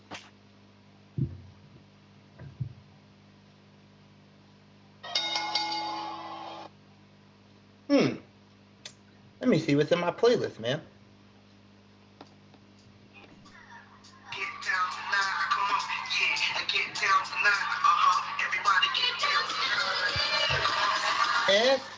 Cause ain't no party like a Bobby Lashley party. And I got the Dominator. Yeah, I'm the champ, man.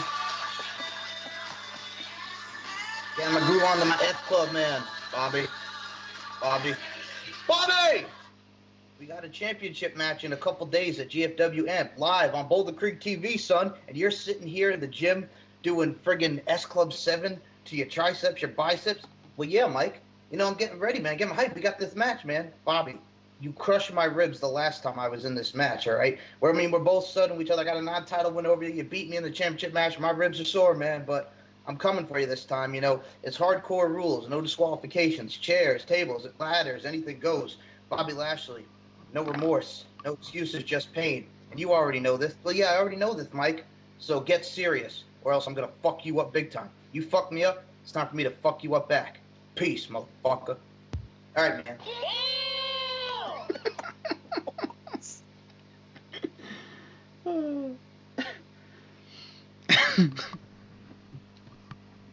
No words. There ain't no party like a Bobby Lashley party. Right then, that just leaves... Party like a Bobby Lashley party. So that just leaves me... Oh, God. Now, I guess I may begin at the sound of the ring bell.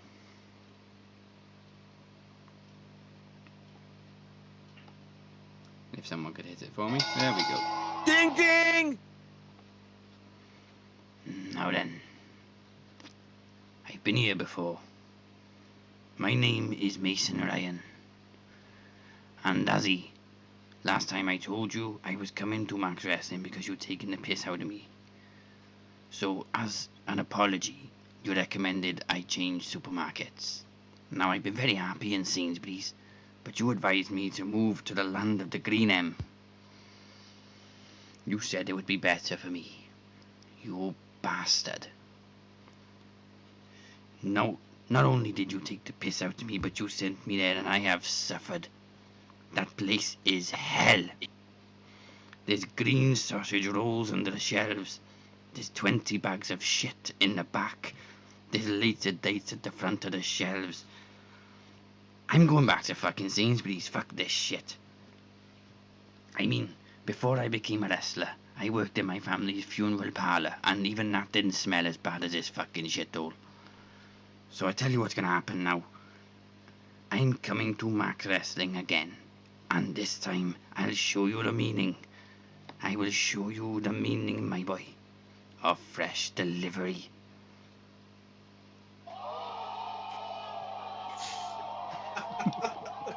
Green Sorry, Mason.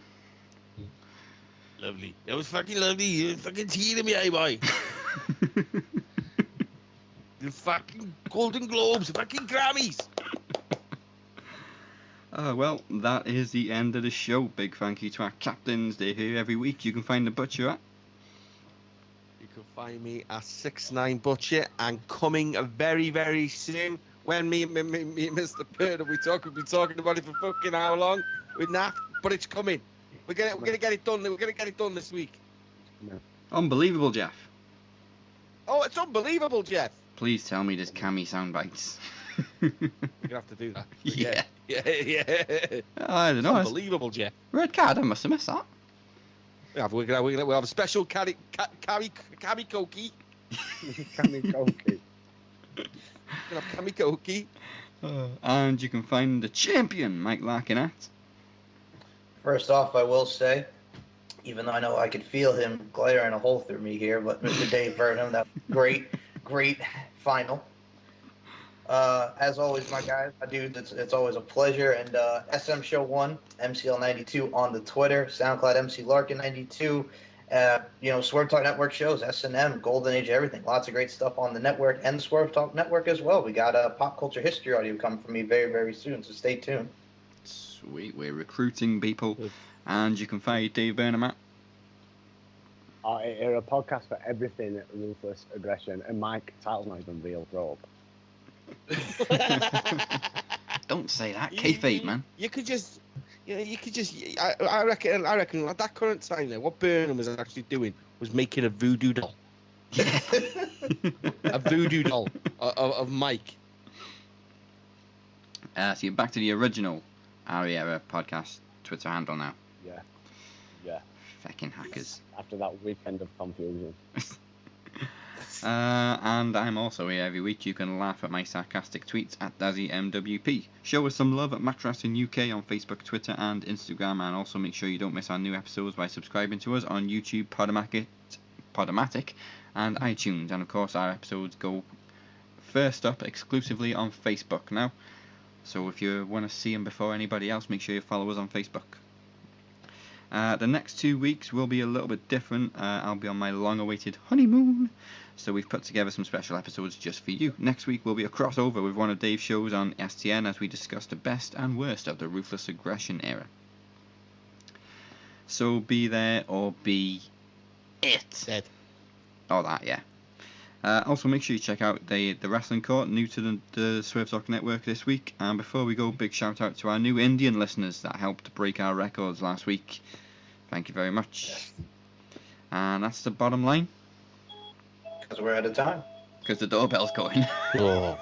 The doorbell's going. That's perfect timing. See you next week. Yeah.